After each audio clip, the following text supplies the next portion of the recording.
tabi-tabi po. Makikiraan po. Alamin ang iba't ibang kaalamang bayan dito lamang sa Tabi-Tabi Folklore Radio.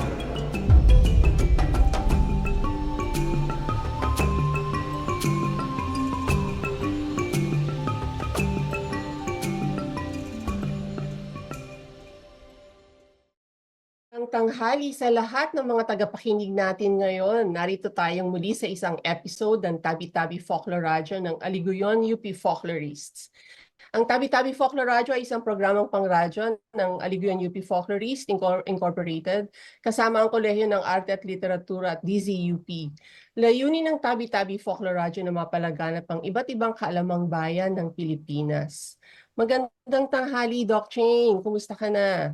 Ay, magandang tanghali, Doc Rans. Actually, mga ka-folklore, mga kasali, naririto na naman po kami, ang inyo pong regular na host dito sa ating programang Tabi-Tabi Folklore Radio.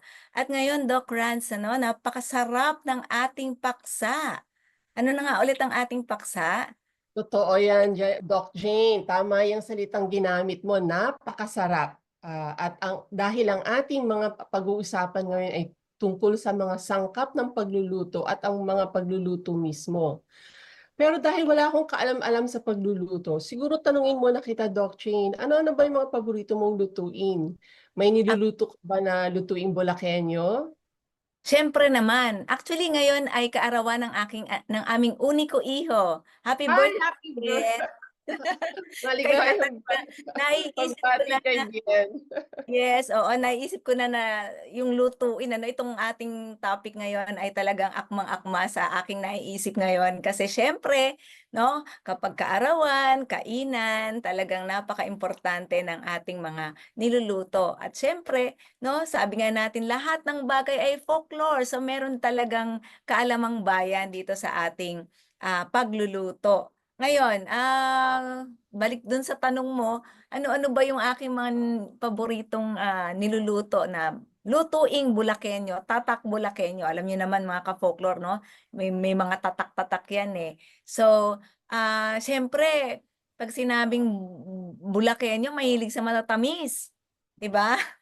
Andiyan Oo. oo, pastilya, leche flan, halaya, ube halaya, yung mga ganyan. Nanay ko, paboritong-paborito yung halaya eh. Tama. At pag dumadaan dyan ang mga biyahero, hindi pwedeng hindi bibili ng mga kakanin sa Bili. Bulacan. Oo, Oo. mga sapin-sapin. Pero paborito ko talaga ay palitaw. Pali- Napakadali, pero ang gustong-gusto ko doon yung mabangong-mabangong linga na ibinubudbod doon sa asukal. Ang sarap. Ngayon pa lang inagugutom na ako. Mukhang magluluto ka uli. Sige. Narinig mo na ba, Doc Cheng, yung tinatawag ngayon na pamanang sangkap, pamanang lutuin? Ngayon ko palang narinig, pero siyempre, lagi naman talaga no, nakapaloob itong dahil tradisyon ang pagluluto, nakakabit sa tradisyon ang salitang pamana. Salamat, Doc Cheng, sa iyong pampatakam sa ating episode ngayong hapon na ito. Ngayong tanghaling ito, no, na pinamagatang pamanang sangkap at pamanang lutuin bilang kaalamang bayan. Doc Cheng, ngayong araw ay napakapalad nating lahat dahil pinaunlakan tayo ng isa sa pinakaaktibong tagapagpalaganap at tagapagtanggol ng mga pamanang sangkap at lutuing Pilipino sa Pilipinas ngayon. Labis nating ikinagagalak na kasama natin ang isang kapwa isko, no? Si Chef Lawrence Castillo. Si Chef Lawrence Castillo ay nagtapos ng BA Public Administration dito sa UP, sa Diliman. Pero ang kanyang profesyon ngayon ay kusinero. Ang kanyang nakikilala din siya bilang malayang kusinero, no? Nagtapos siya sa Center for Culinary Arts, Fundamentals in Culinary Arts course noong 2022. Siya ang lead organizer ng Gulay Pa More, co-founder ng Gulay Na. Kung di ako nagkakamali, ito ang dalawang organisasyon na naging aktibo noon sa pagtulong sa mga nasalanta ng bagyo noon, nung nakaraang bagyo na Napakalaki ng naging pinsala, no? Trainer and module developer din si Chef Lawrence ng iba't ibang programa. Guest chef siya sa iba't ibang restaurants din. Siguro hindi na natin patatagalin ang ating pagpapakilala sa ating panauhing tagapagsalita ngayon. Maraming salamat po. Narito na si Chef Lawrence Castillo. Magandang tanghali, Chef. Magandang tanghali po, Chef. Magandang tanghali po sa lahat. Napaka-interesting po ng inyong background. Kasi mula public ad, napunta po kayo dito sa mga pagkain. Pwede niyo po ba ikwento sa amin ano pong nangyari? Well, bago pa man ako tuluyang sumubok no sa pagluluto, yung pamilya namin mahilig talaga sa pagkain, no? At kasi yung nanay at tatay ko parehong mga Ilocano, so parehong mahilig sa gulay at lumaki kaming lahat kami nagluluto, no? Kaya talagang sanay na sanay ang aming bahay no sa iba't ibang mga pagkain at iba't ibang pamamaraan para i-prepare no ang mga sangkap na nakukuha namin sa palengke o kaya naman sa mga kapitbahay sa aligiran. So yun, kaya after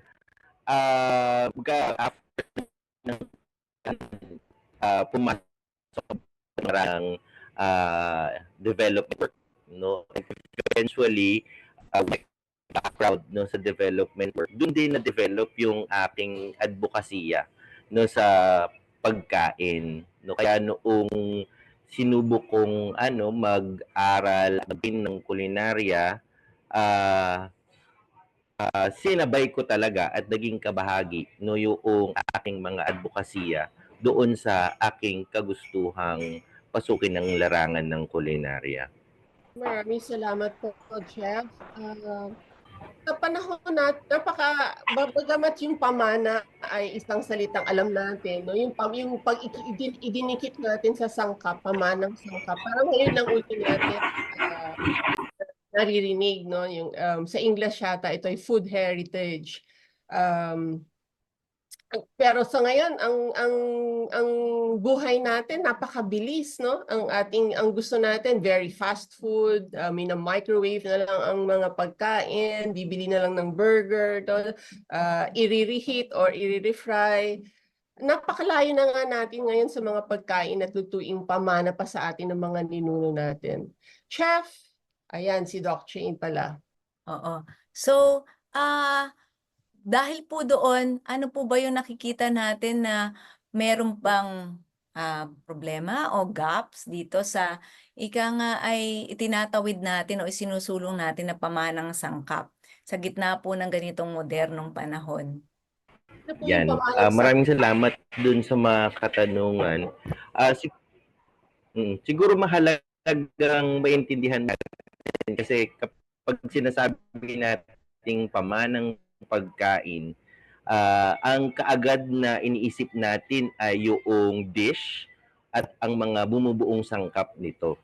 Pero ito ay maliit na bahagi lamang ng pamanang pagkain, no? Bahagi at kaakibat no ng food heritage o pamanang pagkain yung pinagmumulan no ng mga sangkap na ito, no? Yung kanilang natural habitat, no, yung kanilang heograpiya o yung kanilang lokasyon, pinagmumulang probinsya, mahalaga din ito.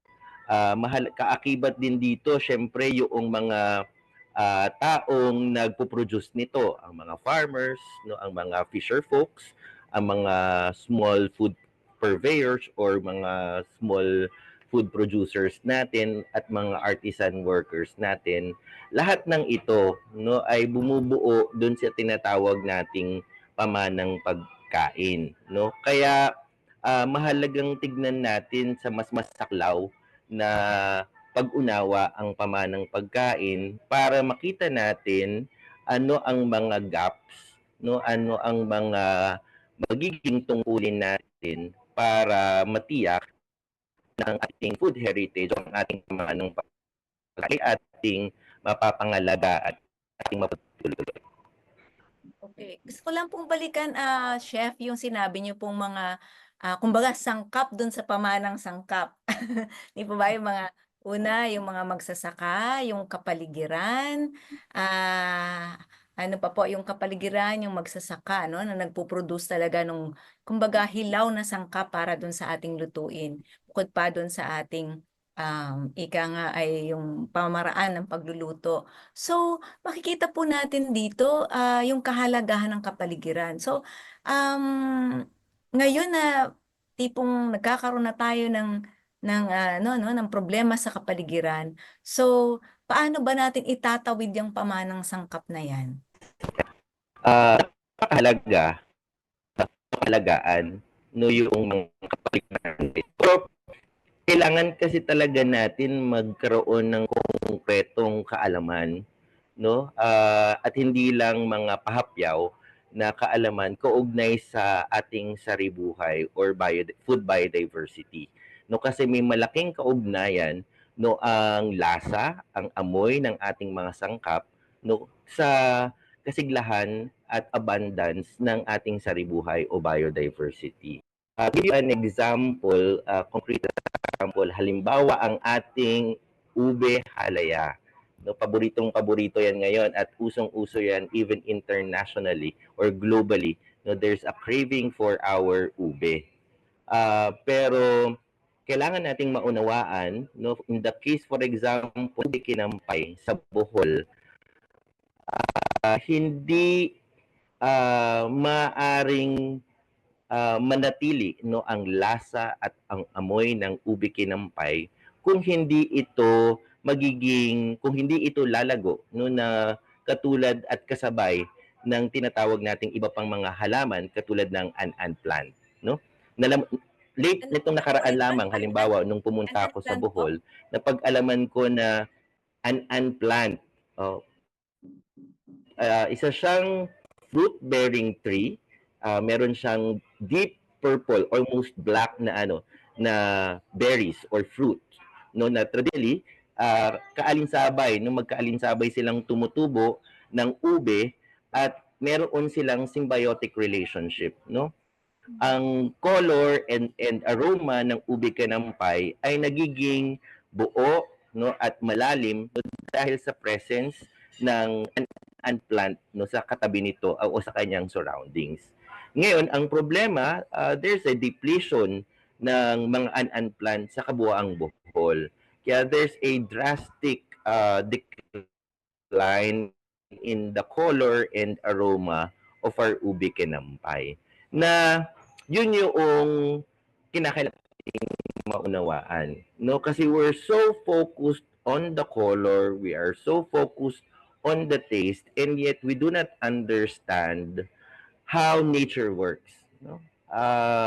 To make a very purple and very aromatic ube kinampay. That's why we have a very distinct ube halaya that is very popular around the world. Kasi if we cannot have such an ingredient, magiging parang lang siya, no? We are only promoting ube halaya without the relevance of the ingredients, no, without the significance of the biodiversity where our ube kinampay is coming from.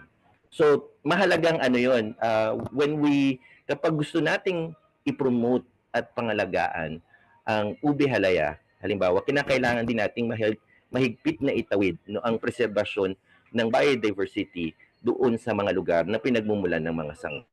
Napaka-interesting po nun ng impormasyon na yun, Chef Lawrence. Salamat sa inyong pagpapaliwanag. Ibig sabihin nun, yung mga magsasaka natin talaga yung may hawak ng kaalamang ito, sa bawat lugar. Sila yung may nakakaalam talaga. At sa bawat lugar na ito na may actually, wala pang masyadong nasusulat na scientificong dokumentasyon, no, pero yan ay kaalamang nagmumula sa ating mga magsasaka at nilang obserbasyon batay sa mahabang panahon nilang pagtatanim, no, at pagluluto ng ubi kinampay sa Bohol. Doc Miles, yan ano, na ano, ngayon ko lang narinig yung ubi kinampay na Oo ito. nga. Ang alam ko lang halaya. Ito pala, meron akong ubi kinampay. Ayan po ang ubi. Yan, ito ang ubi kinampay. Oo. So kinampay is a Visayan It's a term. very distinct variety. Galing po yan ng Bohol. Sa Bohol lang po ba yung ubi kinampay? Yes. Well, sa ngayon, ano na siya, sabihin malaganap na siyang tinatanim, pero batay sa natitipong kaalaman, it really originated from Bohol. No? It's a very distinct variety, bilog siya, tapos matingkad na at dark purple ang kanyang kulay at talagang mabango, no, ang kanyang halimuyak. At Pero dapat po katabi ng halaman na yon ang an-an na halaman. Oh. Para manatili ang lasa Ang at amoy. an-an. Yes. Actually, hindi pa kami nakakita ng an-an. Sabi niya parang ano siya, no? Yes. So, Pero at hindi lang yun. endemic po yan Hindi sa lang siya simpleng dapat merong native sa Pilipinas ang kinampay at ang an-an plant. And actually hindi lang siya simpleng kailangan merong companion plant ang ubi kinampay. Kailangan siyang mag-undergo sa digestion ng ibon para mag-germinate yung seeds nito at tumubo ang an-an plant. It's a really all interconnected. Yes. Ang ganda na, no? So, kailangan may hayop din, may ibon din. No? So, ibon, tao, halaman, hayop, tao. Oo. Eksakto talaga si Doc Jane sa episode na ito. Napaka-exciting ng ating pinag-uusapan kasi yung pagkain, no, na nasa kusina ay dinadala tayo ni Chef Lawrence sa lupa, no, sa pagtatanim, sa kapaligiran na mismo sa kalikasan. Pero Doc Jane, Chef Lawrence, bago po tayo magpatuloy, may ilang pabatid lang ang DZUP. Magbabalik po kami sa DZUP Kasali Ka. Sapagkat ang lahat ng bagay, folklore.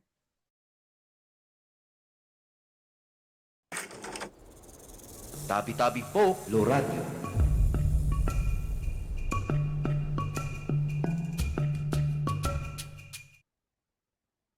Mga kasali at ka-folklore, nagbabalik po ang Tabi-Tabi Folklore Radio sa paksang Pamanang Sangkap at Lutuin, Pagkaing Pilipino sa Kaalamang Bayan. At kasama po natin ang ating panauhing tagapagsalita, si Chef Lawrence. Yan, Doc Miles, Doc Rance. Maraming salamat, Doc Jane. Chef Lawrence, kanina pinag-usapan natin, no, tinalakay mo yung napaka-interesante para sa amin ni Doc Jane. Ngayon lang namin nalaman yan, yung ubi kinampay na kinakailangang tumubo, no, katabi ng isang tiyak na halaman din na an-an, no, para manatili ang amoy at lasa nito ng ubi. Pero pang ibon na kailangan din. At meron din pang ibon, no, napaka tahi-tahi talaga, no, magkakaugnay talaga ang kalikasan, no. Ibig sabihin ba nito, para sa bawat lugar, no, na halimbawa sa Bicol, kasi sa Bicol ako lumaki, dahil marami doon niyog. Kung ano man yung mga halaman o mga pananim na nandun, doon magsisimula o doon mag-uugat yung mga pamanang lutuin din. Tama po ba, Chef Lawrence? Yes, oo. Talagang yung mga dishes na alam natin ngayon, lahat yun ay nakaugat at nakabatay dun sa kung ano yung handog ng kalikasan sa particular na mga lokasyon o lokalidad. No, at syempre hindi lang yung ano yung bigay o handog ng kalikasan, kundi yung mahaba na ring kasaysayan, no, ng halimbawa ng trade, no. Kaya may iba-iba ding pamamaraan kung paano niluluto no ang particular na mga sangkap. No, halimbawa ang niyog. Ang niyog ay napaka ano yan, makikita natin ang coconut no, o ang niyog mula Luzon hanggang Mindanao. No, pero may iba't ibang mga methods, no, ways and techniques no na nadiskubre at ginagamit hanggang sa kasalukuyan na distinct per region. No, halimbawa na lamang nito ang mga tausug no ah, sa Zamboanga Peninsula area. Ang mga tausug ang merong distinct way of burning no or inuuling ang coconut meat bago ito gamitin sa kanilang mga pagkain. Ito yung tinatawag nilang siyunog lahing or burnt coconut. At nilalagay nila ito sa kanilang mga curry, sa kanilang suman, sa kanilang sabaw, no? At ito ay distinctly and uniquely tausug no na ingredient or sangkap. Nowhere else in the Philippines or nowhere else in the world ang merong ganitong pamamaraan ng paggamit ng coconut. Chef Lawrence, follow-up question lang po. Doon po sa mga tausog nga, ano, sabi niyo na ito'y nasa context ng kalakalan o pakikipag-ugnayan doon sa labas. So saan po kaya galing itong pagsunog ng coconut? Yan. Actually, yan pa yung paksa ng nais kong aralin. Kasi with the rest of the maritime Southeast Asia region, walang ibang gumagamit ng ganito eh. So definitely it's not part of hindi to tuklas no sa pamamagitan ng trade kasi wala namang ibang gumagawa pa nito no, except for recently yung mga sabi ng isang nakausap kong chef sa Thailand ginagamit ito for desserts pero it's a recent na innovation na nila. Pero wala, no? Walang ibang lugar. Pero maraming mga kapitbahay nating bansa ang merong konsepto ng pagtusta no, ng coconut meat. No? Kung sa Bicol yan, tawag nila dyan, tinututungan. No? Kung sa Laguna yan, yan yung ginagamit nilang pamamaraan sa kulawo nila. Pero yung tausug, ibang level. No? Talagang inuuling muna nila ang coconut bago ito gamitin bilang sangkap. Naalala ko, Doc Rans, meron kaming gabok. Yung sa sabalang ko, inilalagay yung gabok. Parang alikabok, no? Gabok. Pero yun nga, pinambubudbod doon sa nakakanin na yon. Galing din siya sa tostadong coconut. Yung grated, yung ginadgad na coconut. Pinambubudbod. Sasangag po, ano? Sinasangag. So, interesting po yan kasi Yes. naisip ko yung sinabi yung hindi lang ito galing sa kapaligiran. Yes, sinasangag. Hindi lang po ito galing sa kalikasan, kundi galing din po ito sa malamang sa pakikipagkalakalan. I mean, yung pong distinct na quality na katangian ng ating mga pagkain. Kasi bakain yung pong maritime trade route sa Southeast, dito po, Island Southeast Asia. No? Sa Sulawesi, sa Sumatra, meron kayang ganitong, sabi niyo nga po, aaralin niyo. Aaralin pa natin yan. Tutuklasin pa natin yan. Dahil ngayon lang talaga na nagkakaroon ng malalim na pag-aaral at talakayan kaugnay sa similarities ng ating cuisine sa cuisine ng ating mga karatig na bayan. Kasi sa matagal na panahon sa pag-aaral ng kulinarya sa Pilipinas, we have been so focused on the influence of our colonizers, no, particular ng Spanish, ng American influence sa ating cuisine. Pero mahalagang talagang palalimin pa nga natin ang mas similarities ng ating pagkain doon sa ating mga karatig na bayan dahil ang ating environment o ang ating klima ay halos kapareho ng ating mga karatig na bayan. So there will be definitely very similar no sa mga pamamaraan kung paano ginagamit ang iba't ibang mga natural na sangkap.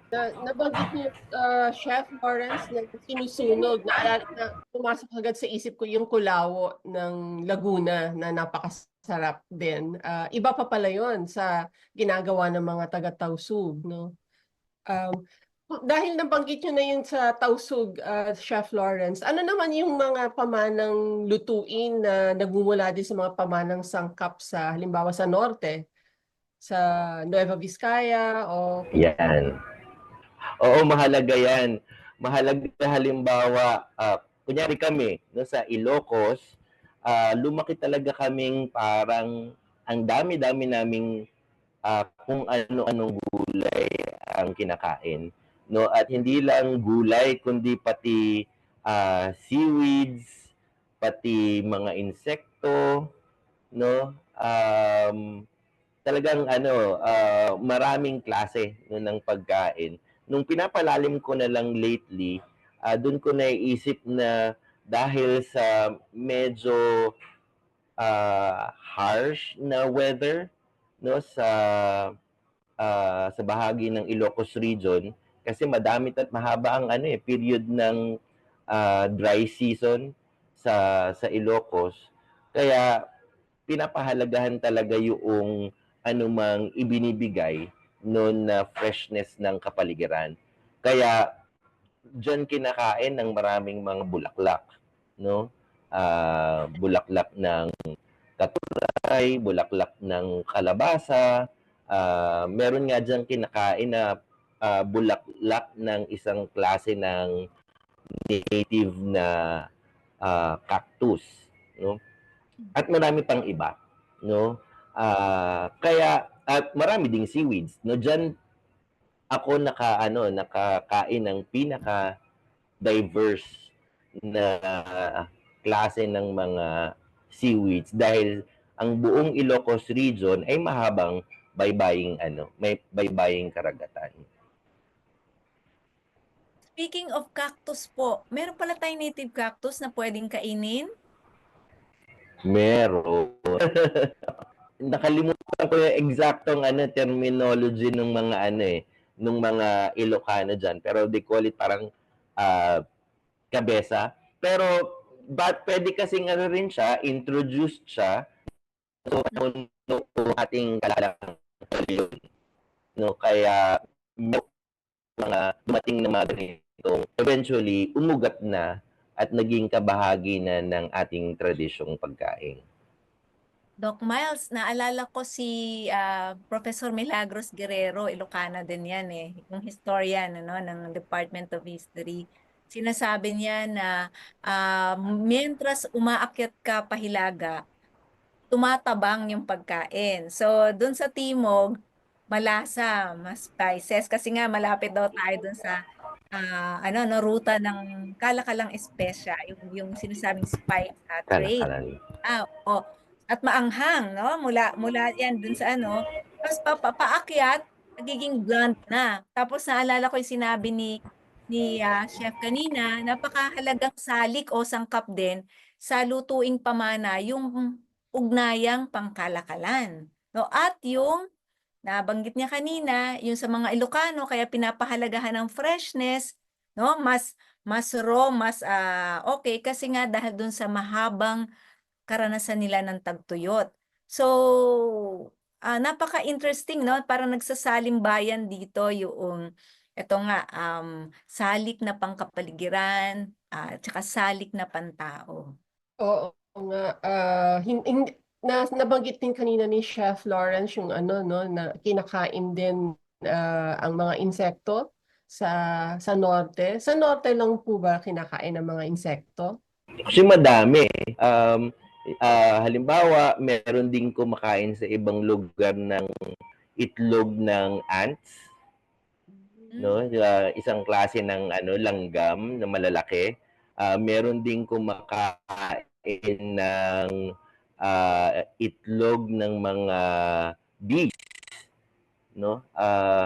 Meron din kumakain ng iba pang mga hindi man insekto pero mga lamang dagat, halimbawa yung tamilok, no, that grows inside decaying trees, no, at iba pa, no.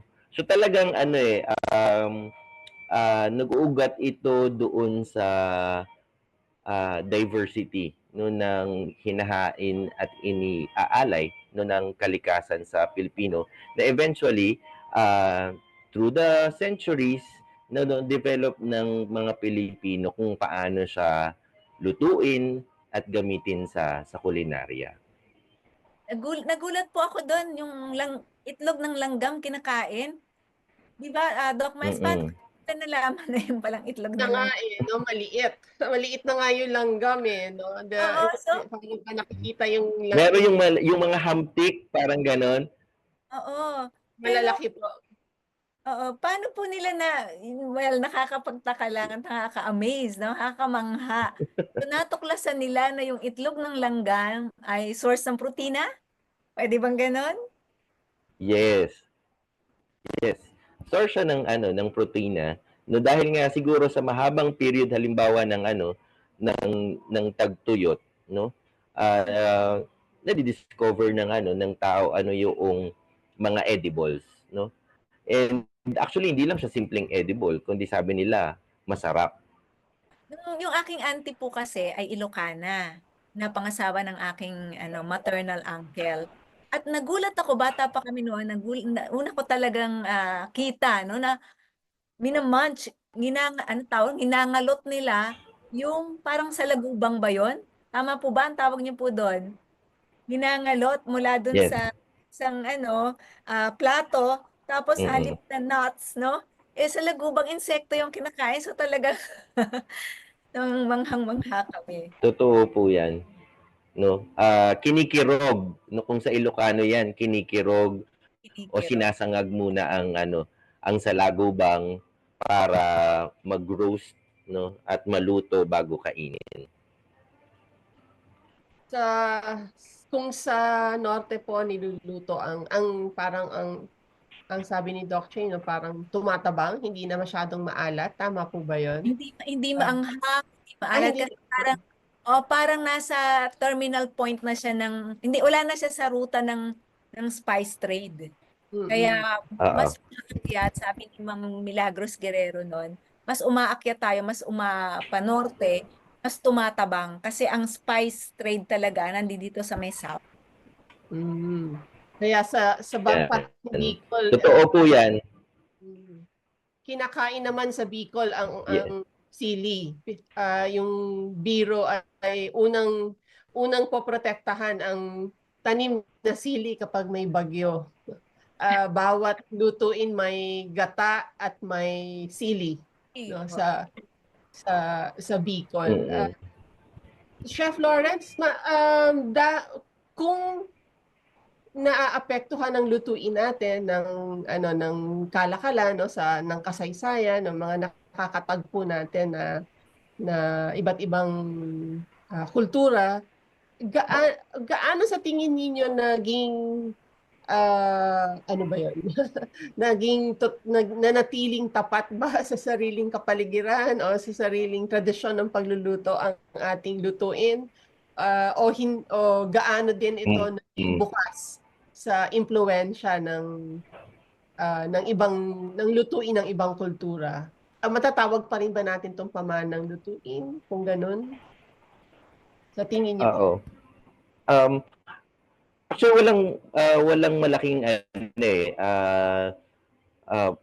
usapin no kung pagpasok ng ibang kultura kasi actually nangyari naman talaga yan sa mahabang kasaysayan. Halimbawa yung influence ng Chinese cuisine no American cuisine and Spanish cuisine talagang umugat naman na yan no pero ang mahalaga ay paano ito nag-adapt no sa panlasa at kapaligiran ng lipunang Pilipino. Pero ang masaklap is yung recent na nangyayari sa kasalukuyan noong paglaganap ng globalisasyon at pagkasira ng ating mga kapaligiran at paging heavily reliant natin on imported produce. Kasi dito na nagkakaroon ng ah, pagkasira no at wala no dun sa ating mga pamanang pagkain no, and yun as an advocate of food heritage, yun yung gusto naming maibalik no. Halimbawa siguro para maintindihan natin yung puto bongbong no, lalo na pagpapasko ngayon,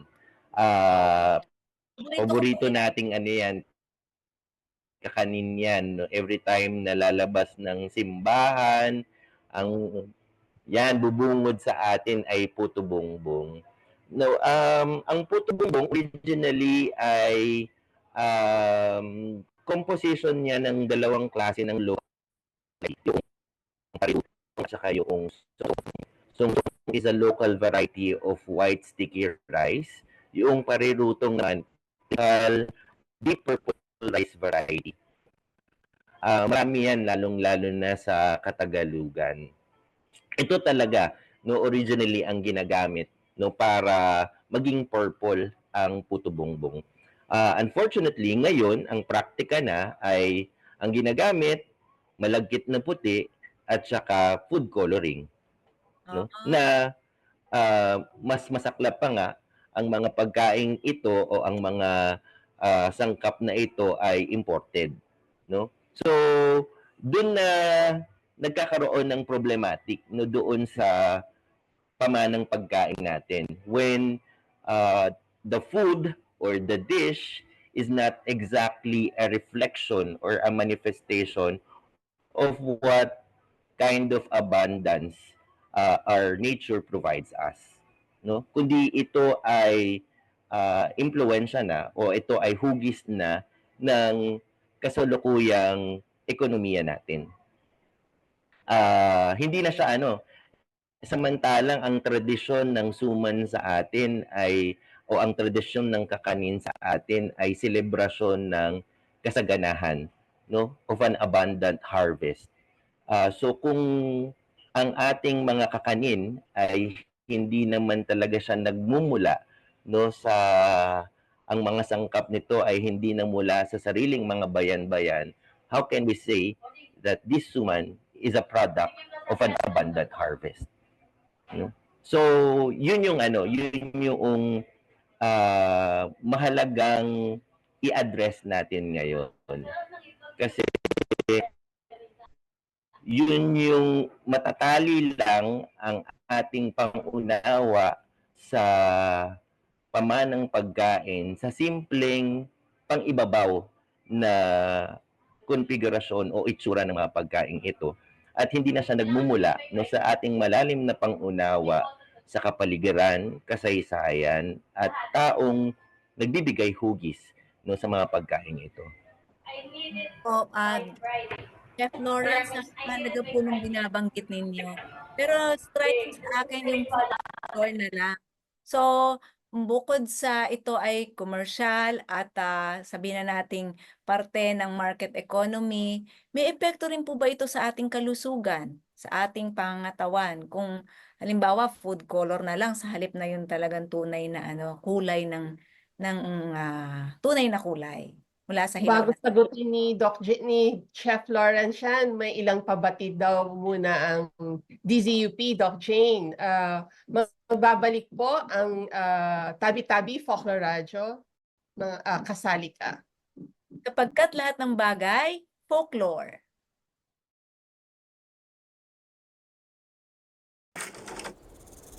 Tabi-Tabi Folklore Radio.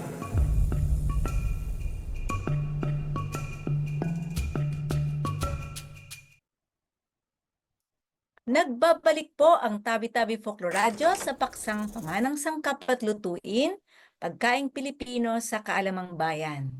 At ang ating pong muli, ang ating pong panauhing tagapagsalita ay si Chef Lawrence. Kasamang Doc Rance. Maraming salamat, Doc Jane. Mukhang papunta na nga tayo no sa pinaka-ugat ng ating pinag-uusapan no. Nabanggit na kanina ni Chef ang globalisasyon no, nabanggit ni Doc Jane ang komersyalisasyon no, ang puto bongbong na puting bigas na lamang ang ginagamit, no? Parang nahihiwalay na talaga tayo, no? Kung dati nagsimula tayo, no, sa ube inampay, Sinampay. na nakaugat, no, ang ating lutuin ay nakaugat, nakatahi sa ating kalikasan, no, sa ating kapaligiran, no. Ang nakakabagabag ang nangyayari na nga ngayon na parang nakahiwalay na tayo, at mukhang ito yung gustong talakayin ni Chef Lawrence, no, tungkol sa sustainability, na ano ba yung kinalaman ng pamanang sangkap at pamanang lutuin sa food sustainability. May kinalaman ba ito, Chef Lawrence? At kung yun ba yung gusto mong tanungin, Doc Shane? Oo, kasi kaugnay din yan yung ating sikmura eh. Yung nabanggit ko nga, umpisa natin dun sa food color. Di po ba, Chef? Yes, actually magandang may pasok at maisama din natin yung aspeto ng kalusugan.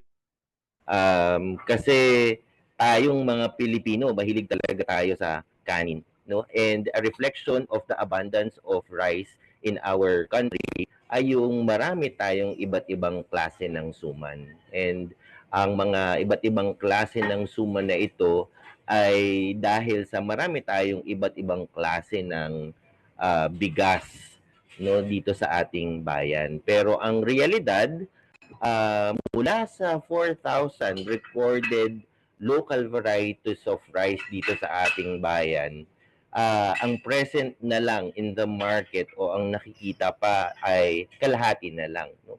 Mga nasa 2,000 na lang, because at ang realidad ngayon, we have become so reliant, no, on imported rice, no? At ang malaking kabalintunaan nga, tayo bilang rice producing country, number one importer na tayo ng bigas, no?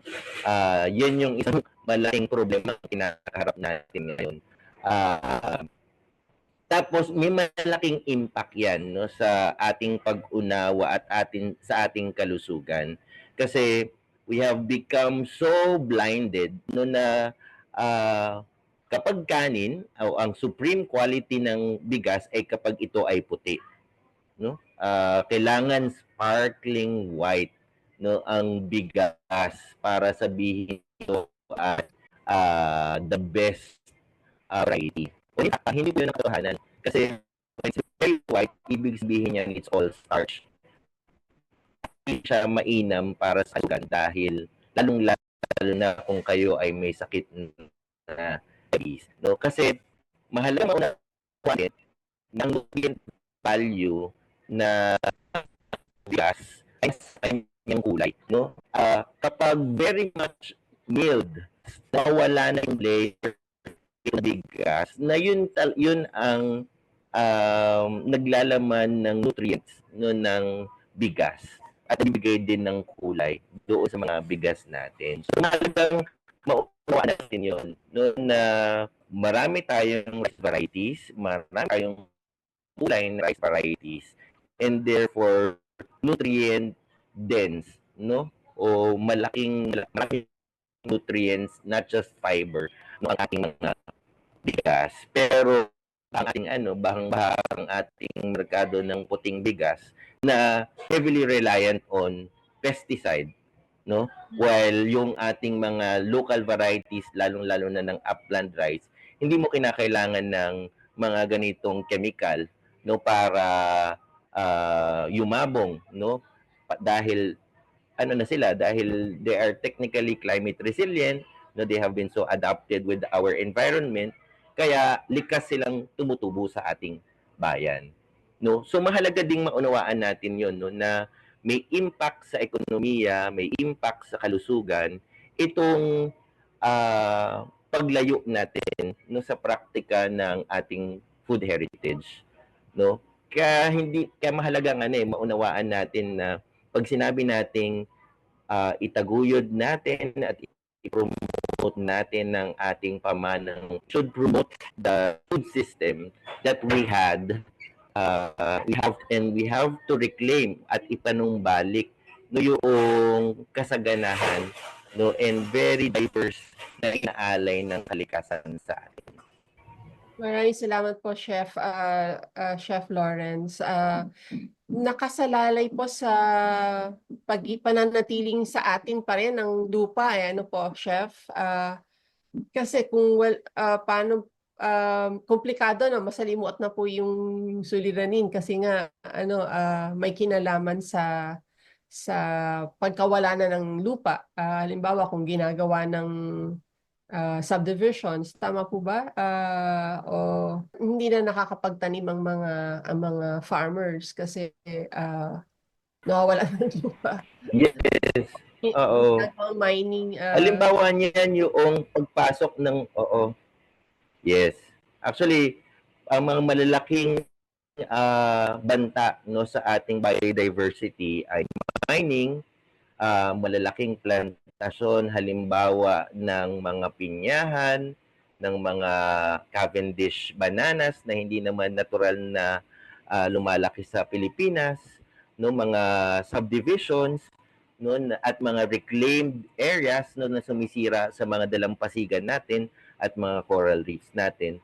So marami talagang banta sa ating kalikasan in the guise of development, no, na hindi natin nauunawaan ano yung extent and impact nito sa ating, hindi lang sa kapaligiran, at directly sa ating pagkain, sa ating food waste at sa ating kalusugan, no. Kailangan tignan natin talaga sa mas malawak na konteksto at larangan yung ating pagkain, no. And in that understanding of food, kailangan natin talagang unawaan na food eating and food choices is hindi lang siya a social or a sustenance act, no, kundi isa na siyang socio-political act, no, because what we eat at anuman ang dieta natin, no, ay na sumusuporta sa anong klase ng food system yung gusto nating ipamana sa mga susunod na henerasyon. Maraming salamat po, Chef. Nabanggit niyo po yung tungkol sa mga banta, tungkol sa ating pagkain. Recently, naging napaka-controversial nitong pagkagawa ng airport dito sa may parte ng Bulacan, ano? At totoo naman po, ako po ay taga Bulacan, direkta po naming nakita yung difference nung bago magkaroon ng airport at ngayong meron na.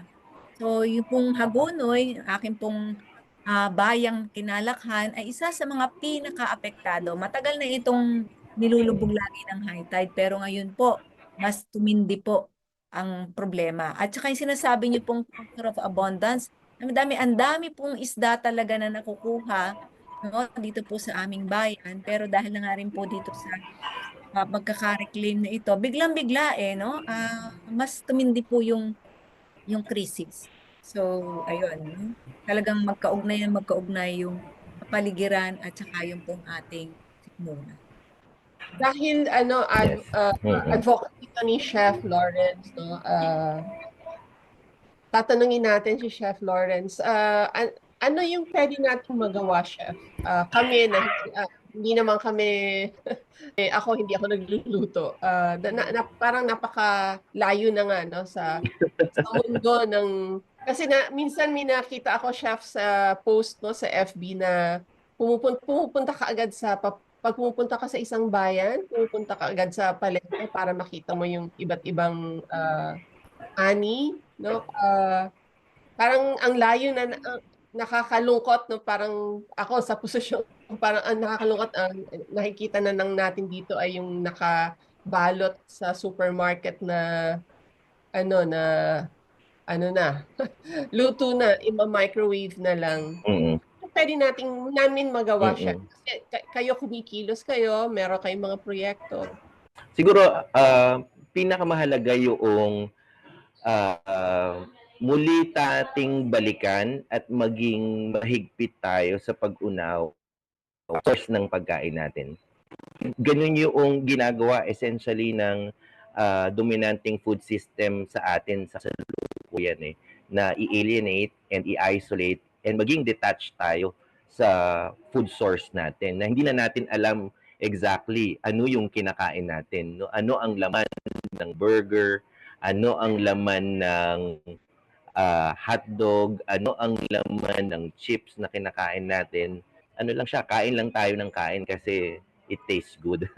At yun yung sinasabi ng ating panlasa. No, mahalagang balikan natin, no, aralin natin what constitutes our food, no? What constitutes our heritage. So, kaya maging conscious tayong pag-aralan ano ang kalagayan ng mga farmers natin. Ano ang kalagayan ng mga food producers natin. Ano ang kalagayan ng mga probinsya no, na pinagmumulan no, ng mga gulay no, at iba pang mga agricultural produce natin.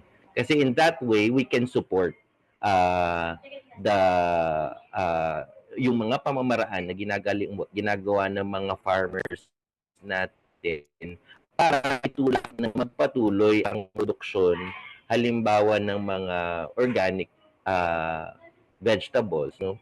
Para tulungan halimbawa yung mga farmers natin sa kagustuhan na magkaroon ng sariling lupa para sila ay magkaroon ng kayaan na magtanim no, ng alinsunod sa naisip nilang makakapagbigay kalusugan para sa lipunan. No, hindi yung na mga saging, na mga bigas o ano at ng pinya na hindi naman siya contribute sa ating food security. So talagang kailangan nating palawakin yung ating pag-unawa sa ating pagkain. Maging conscious tayo sa pagpapangalaga sa ating environment at maging bahagi no doon sa mga iba't ibang mga efforts para tulungan itong mga paraan na ito, itong klase ng aktibidad sa mga katutubo natin, sa mga farmers natin para may ugnay sila no, sa mga consumers and food establishments no, para buuin yung solidong supply and value chain no, para matanggal halimbawa yung mga mapagsamantalang mga merchants no, in the equation no, para talagang ma-ensure at makita nating organiko at suportahan yung mga organiko. Maraming salamat, Chef. Yung mga middlemen ang mga kumikita din yata no, ng malalaki, Chef, no? Mula sa mga magsasaka, sila yung magdadala sa kalunsuran, no? Sila yata yung kumikilos. Kumikita ng malaki, no? Ang kawawa yung mga magsasaka natin. Maraming salamat sa mga puntos na binahagi mo, Chef Lawrence. Doc Jane, meron kang gustong sabihin kay Chef? Opo, Chef, sobrang nakakabusog itong naging bahagi na natin ngayong tanghali. Hindi lamang ito usapin pala ng sikmura, mga ka-folklore at mga kasali. Usapin din po ito ng ating pakikipag-ugnayan. Talaga, pangunahin sa ating pinagmumulang lupa, sa kalikasan, sa mundo ng ating kapaligiran, sa mga hayop na nasa ating paligid, sa mga halaman, sa mga magsasaka na nangangalaga ng ating kalupaan. Hindi lang nagpo-produce ng pagkain, pero dahil sa kanilang ginagawa ay napapanatili nila, nasusustenan nila yung ika nga ay fertility ng ating mga pinagkukunang lupa. Ganun din po, ito ay pakikipag-ugnayan din po, sabi nga ni Chef, no? Political din ito. Kasi talaga naman pong sa gitna ng napakadaming banta ng tinatawag nating development aggression, no? Chef, ang binabangga po natin ay yung buong development paradigm, yung dominant development paradigm. Kaya parang nakakatakot na, sa totoo lang, ang hirap, no? Kagaya halimbawa namin ni Doc Miles, gustuhin man naming bumili o kaya ang isang ordinaryong Pilipino gustong bumili ng organic, napakamahal naman po ng organic. So yung mga nasa hindi maka-afford, talagang mag-noodles na lang, instant noodles na talaga namang sumisira ng ating sikmura. So yun po, no? Napakadambuhala ng ating kinakaharap na problema. Pero at the end of the day, makikita pa rin natin, meron pa rin namang ika nga silver lining, no? So nagsisimula ang lahat dun po sa ating sama-samang pagkilos at pag-unawa. So maraming salamat po, Chef Lawrence, no, sa inyong napakahalagang paksa. Maraming salamat, Doc Jane. Chef Lawrence, baka meron kang gustong sabihin bilang panghuling mensahe sa ating mga tagapakinig. Pwede mo na rin Yan. i-promote yung mga activities ng inyong organisasyon, etc. Maraming salamat po. Nais ko na rin gamitin tong pagkakataon na ito para imbitahan kayo sa Gulay Pa More sa UP Los Baños. Gaganapin ito sa November 30, no, araw ni Bonifacio.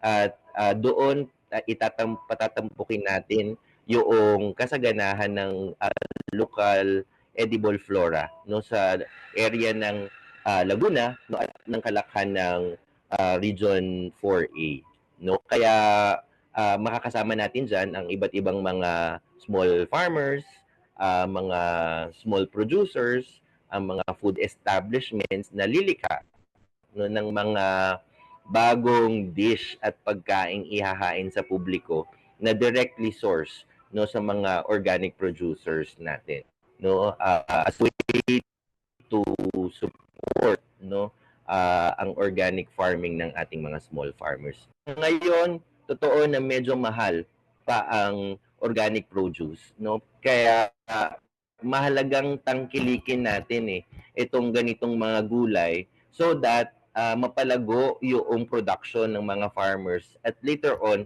kaya nating pababain yung presyo, no, dahil mas malaki na yung market, no, na kayang pagbagsakan ng mga produkto ng ating mga magsasaka. So hinay-hinay, tulong-tulong tayo doon sa pagtutukod, no, ng isang sustainable food system. Pero yun nga, higante ang babanggain natin, pero there's no other way, no?